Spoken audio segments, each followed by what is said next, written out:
YouTube viewers அனைவருக்கும் வணக்கம். நான் உங்களோட அலெக்ஸ். இன்றைக்கி நம்ம பார்க்க போகிற படம் மிஷ்கினோட தம்பி ஆதித்யா டைரக்ஷனில் விதாத், பூர்ணா, திரிகுருன் மற்றும் பலர் நடிச்சிருக்க படம் தான் டெவில். இந்த படத்தோட ரிவ்யூ தான் நம்ம இன்றைக்கி பார்க்க போகிறோம்.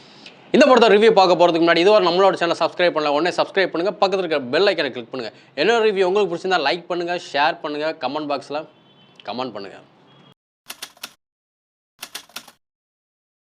இந்த படத்தோட ஒன்லைன் கதை என்ன அப்படின்னு பார்த்தோம்னா, ஆக்சுவலாக அந்த படத்தை 4 லைன் கதை அப்படின்னு சொல்லணும். நம்ம பொதுவாக ஒன்லைன் கதைன்னு சொல்லணும். இது 4 லைன் கதை. அதாவது முக்கோண காதல் கேள்விப்பட்டிருப்போம். இது வந்து சதுர காதல். இது எப்படி சதுர காதல் சொல்கிறோம்னா, விதாத் வந்து இந்த படத்தில் ஒரு அட்வொகேட். அவருக்கு வந்து பூர்ணாவை கல்யாணம் பண்ணி வைக்கிறாங்க. இவங்க 2 பேருக்கு திருமண வாழ்க்கை அவ்வளோவா ஹாப்பியாக இல்லை.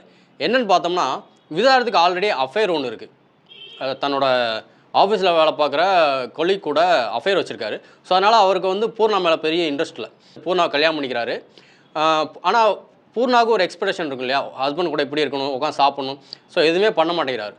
ஃபேமிலி லைஃப் நல்லா இல்லை அப்படின்னு ஒரு டிப்ரெஷனில் போகும்போது பூர்ணாவோட வாழ்க்கையில் புதுசாக ஒருத்தர் வராரு. அவர் தான் திரிகுன். ஸோ இவங்க 2 பேருக்கு ஒரு லவ் வருது. விதார்த்தும் பூர்ணாவும் ஹஸ்பண்ட் ஒய்ஃப். பட் இவங்க 2 பேருக்கும் லவ் கிடையாது. பூர்ணாவுக்கு ஒரு பாய் ஃப்ரெண்ட் இருக்கார், விதார்த்துக்கு ஒரு கேர்ள் ஃப்ரெண்ட் இருக்காங்க. ஸோ ரெண்டுமே அஃபேர் தான். கடைசியில் யார் கூட ஒன்று சேர்ந்தாங்களா இல்லையா, இல்லை பூர்ணாவும் விதார்த் தான் ஒன்று சேர்றாங்களா, இல்லை பூர்ணாவும் திரிகுன்னும் ஒன்று சேர்றாங்களா, அப்படிங்கிறதான் இந்த படத்தோட மொத்த கதையாக இருக்குது. ஆக்டிங்கை பற்றி குறை சொல்ல வேண்டிய அவசியமே இல்லை. ஏன்னா எல்லாருமே சூப்பராக பர்ஃபார்ம் பண்ணியிருக்காங்க. முக்கியமாக இந்த படத்தில் சொல்லணும்னா பூர்ணாவோட ஆக்டிங் ப்ரில்லியண்ட்டாக இருக்குது. அதாவது ஒரு சீன் வரும். அதாவது ஹஸ்பண்ட் வந்து அந்த லவ்வரோட பார்த்துருவாப்புல. பூர்ணாவும் லவ்வரும் நிற்கிற ஒரு சீன் இருக்கும். அதில் அவங்க சமாளிக்கிற விதம், அதாவது அந்த எக்ஸ்ப்ரெஷன் வரும் இல்லையா, அதாவது தான் கூட இல்லை காதலனும் இருக்கான், ஹஸ்பண்டும் எதிரில் நிற்கிறாரு. ஸோ அவங்களோட எக்ஸ்ப்ரெஷன் சூப்பராக இருக்குது. ஸோ ஆக்டிங் வைஸாக யாருமே நம்ம குறைய சொல்ல முடியாது. அவ்வளோ அழகான ஒரு ஆக்டிங். ஸ்க்ரீன் ப்ளே பற்றி சொல்லணும்னா, ஸ்க்ரீன் ப்ளே கொஞ்சம் லேக்காக இருக்குது. ரொம்ப சிம்பிளான ஒரு கதை, அதை வச்சு இழுக்கிறாங்க. அப்புறம் இந்த படத்தில் முக்கியமான ஒரு கேரக்டர், அதாவது ஒரு ஜீசஸோட கேரக்டரில் மிஷ்கின் வராரு. ஒரு மேஜிக் பண்ணுறாரு. ஒரு லாஸ்ட் ஒரு 15 மினிட்ஸுக்கு முன்னாடி அவர் ஒரு ஜிக்ஸாக் வேலை பார்க்குறாரு. தான் இயேசு அப்படிங்கிற மாதிரி ஒரு ஜிக்ஸாக் வேலை பார்க்குறாரு. அது இந்த படத்துக்கு டெவில் அப்படிங்கிற டைட்டில் வச்சுட்டு அப்படி உள்ள ஒரு விஷயம் வைக்கும்போது மேட்ச் ஆகலை. மியூசிக் இளையராஜா சாரோட சிஷ்யன் மிஷ்கின் இந்த படத்துக்கு மியூசிக் போட்டிருக்காரு. மியூசிக் அவன் அப்படியே காதில் தேனாக பாயுது. அப்படியே தேன் வந்து பாயுது, தேன் வந்து பாயுது காதினிலே அப்படிங்கிற மாதிரி மிஷ்கினோட மியூசிக் ஒவ்வொன்று இருக்குது. அதாவது ஒரு மியூசிக் டைரக்டர்னால் எப்படி இருப்பாங்க, ஒரு 10 பேரை வச்சுக்கிட்டு மியூசிக் போடுவாங்கன்னு நம்ம கேள்விப்பட்டிருக்கோம். ஒன்மேன் ஆர்மியாக இவர் இந்த படத்தை அப்படியே கையில் தாங்கியிருக்காரு.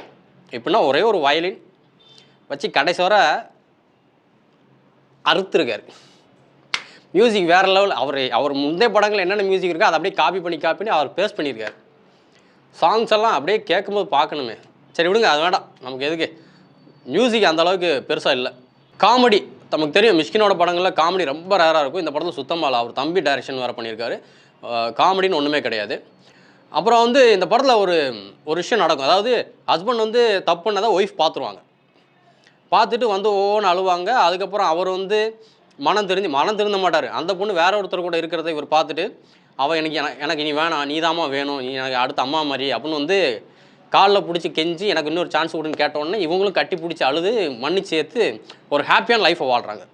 இதே தன்னோட ஒய்ஃப் வேற ஒருத்தங்க கூட நிற்கும் போது அவரால் தாங்க முடியல, கத்தி எடுத்துகிட்டு வெட்ட போயிடுறாரு. இது என்ன மாதிரி லாஜிக்னு எனக்கு புரியல. அதான் இங்கே என்னென்னா ஆண்களுக்கு ஒரு சட்டம் பெண்களுக்கு ஒரு சட்டம் மாதிரி இருக்குது. அதாவது அவர் வந்து மன்னிப்பு கேட்பாராம், பொண்ணு ஏற்றுக்கிறாங்க. சரி, ஒய்ஃப் தப்பு பண்ணிட்டாங்களே, அதாவது ஒருத்தங்க கூட நின்றுட்டு தான் இருக்கிறாங்க. இவர் மாதிரி கிஸ் பண்ணல அந்த மாதிரிலாம் இல்லை, ஜஸ்ட்டு நிற்கிறாங்க. அதுக்கே ஒரு கத்தி எடுத்துகிட்டு வெட்ட வந்து வர்றார். அப்போ அந்த பொண்ணு அவனை கொலை பண்ணியிருக்கணும். லாஜிக் படி பார்த்தா அந்த பொண்ணை அவனை அங்கே வெட்டியிருக்கணும். பட் மன்னிச்சு, அதாவது பெண்கள் மனசே இப்படி தான் அப்படின்னு காலங்காலமாக ஒரு கதை நடக்குது இல்லையா, அதை இங்கேயும் அப்ளை பண்ணியிருக்காங்க. அதாவது பெண்கள்னால் இப்படி தான் இருக்கணும், உங்களுக்குன்னு ஒரு தனிப்பட்ட ஒரு முடிவே எடுக்கக்கூடாது. அது நீங்கள் ஒரு ஆதி காலத்துலேருந்து இப்போ வரைக்கும் ஒரு லைன் போட்டிருக்காங்களே, நீங்கள் அதுக்கு மேலே தான் நடக்கணும். அதுலேருந்து ஒரு ஸ்டெப் நீங்கள் மாறிட்டா கூட நீங்கள் ஒரு கெட்ட பொண்ணு ஆயிடுவீங்க. சமூகத்து மூலமாக, இல்லை உங்கள் வீட்டுக்காரங்க மூலமாக, இல்லை அதான் என்ன, இந்த சமூகத்துக்கு முன்னாடி நீங்கள் ஒரு கெட்ட பொண்ணை மாறிடுறீங்க, ஒரு மோசமான பொண்ணை மாறிடுறீங்க. இதே ஆண்கள் என்ன தப்பு பண்ணாலும் அவர் வந்து கிங் அப்படின்றோம் இல்லையா. ஸோ இந்த மாதிரி ஆண்களை மன்னித்து பெண்கள் ஏற்றுக்கிறாங்க அப்படின்னு ஒரு நல்ல அழகான ஒரு கருத்தை இந்த படத்தை சொல்லியிருக்கிறாங்க. வேறு லெவல். இப்படியே போகட்டும். அதேமாதிரி பொண்ணுக்கு சின்ன தப்பு பண்ணிட்டா கூட, தெரியாமல் பண்ணுற தப்பு கூட ஆண்கள் மன்னிச்சிடக்கூடாது, உடனே போய் கொன்றணும். வெட்டி அந்த பொண்ணை சுக்குநூறாக்கி நான் ஒரு ஆண்மகன் அப்படின்னு நிரூபிச்சிடணும். ஸோ அப்படியான ஒரு சூப்பரான ஒரு ஸ்டோரி இந்த படத்தில், ஒரு சோஷியல் மெசேஜ் இந்த படத்தில் வந்து டைரக்டர் கொடுத்துருக்காரு. அதுக்கு ஒரு பெரிய சல்யூட் கொடுக்கணும் நம்ம. இந்த படத்தில் வந்து பார்த்தீங்கன்னா விதார்த் ஆல்ரெடி நான் சொன்ன மாதிரி அஃபேரில் இருக்கிறாரு. அஃபேரில் இருக்கிற ஒருத்தர் எதுக்கு நீங்கள் கல்யாணம் பண்ணுறீங்க அப்படிங்கிற ஒரு கொஸ்டின் இங்கே வருது. அப்புறம் இந்த படத்தில் இன்னொரு விஷயம் என்னென்னா, ஒரு அட்வொகேட் ஆஃபீஸில் இருக்கிற ஒரு பொண்ணு எப்படி ட்ரெஸ் பண்ணியிருப்பாங்க, ட்ரெஸ் கோட் எப்படி இருக்கும் அப்படின்ட்டு எத்தனை பேருக்கு தெரியும் தெரில. பட் நான் 2-3 அட்வொகேட் ஆஃபீஸ்லாம் போயிருக்கேன், அதனால் எனக்கு தெரியும். அவங்க காஸ்டியூம் என்னென்னு பார்த்தீங்கன்னா, அட்வொகேட் கோட்டு போட்டு, அதாவது மேலே ஒரு பிளாக் கலர் ஜாக்கெட் போட்டு உள்ளே வந்து சுடி மாதிரி போட்டிருப்பாங்க, இல்லை சேரீ கட்டியிருப்பாங்க.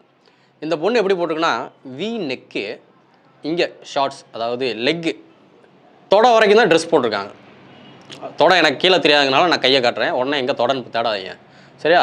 பெரிய அட்வொகேட்டோட ஆஃபீஸில் எப்படி காஸ்டியூம் இருக்கும் அப்படின்னு நீங்கள் கொஞ்சம் நேரில் போய் பார்த்து அதை நீங்கள் பண்ணியிருக்கணும். அது கொஞ்சம் இந்த படத்தில் ஒரு பெரிய மைனஸ். ஸோ இதை பற்றி வேறு ஒன்றும் சொல்கிறேன் ஒன்றும் இல்லை. இந்த படத்தை தயவு செஞ்சு தேட்டரில் போய் பாருங்கள். அப்புறம் இந்த படத்தில் ஒரு பெரிய கிளைமேக்ஸில் ஒரு பெரிய ட்விஸ்ட் இருக்குது. அதே தான் வழக்கம் போல், பெண்ணா இதுதான் என்னத்தை பெரிய ட்விஸ்ட்லாம் ஒன்றும் கிடையாது, சும்மா சொன்னேன். போய் படத்தை தேட்டரில் போய் பாருங்கள். அடுத்த ரிவ்யூவில் மீட் பண்ணலாம். பாய்.